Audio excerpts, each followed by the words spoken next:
Braun, Republican from Indiana, joins me now. And Governor, you've got kind of a statewide version of DOGE going, don't you?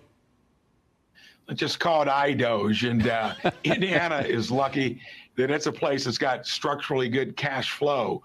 Yes. But even in state governments, local governments, you can get crud, you can get bureaucracy, and you got to stay on top of it.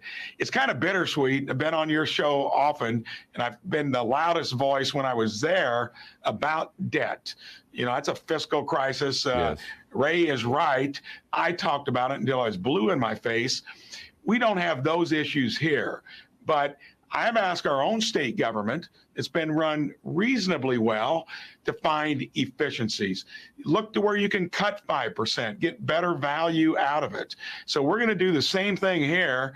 It's kind of bittersweet now that we're finally getting to it in D.C. I spent the last 6 years there. So glad to see that place, which is going to be hard to shake into probably better performance. Look how they're fighting tooth and nail. We'll be doing it as entrepreneurial governors across the spectrum of states. And I think we'll show how it's done and hopefully be good partners in reinforcing what they're trying to do out there. Well, one of the big differences, of course, is you can't print money the way Washington can.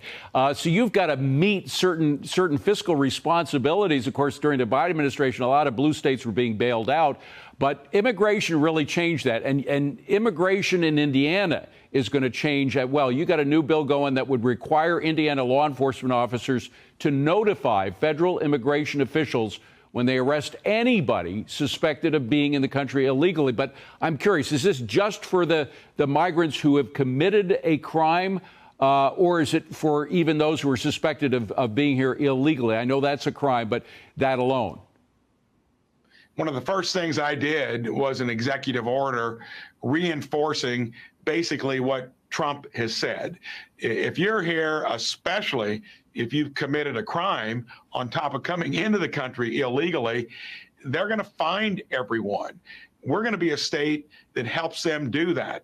Then the question comes up, well, what if you have not committed a crime? Well, you did when you came into the country illegally. We're going to have our hands full with just doing the worst first. Yes. Because so many, when you look at 10 million plus invited into the country by the Biden administration, it's going to take a long time to get there. I'm glad they're doing it. We're going to be a state that reinforces it, because until we secure the border, we cannot get any of the other reforms done, and that's going to be a big task. We got to leave it at that. Governor, thank you so much. Congratulations and best of luck with iDoge, Indiana DOGE. It sounds like a great plan.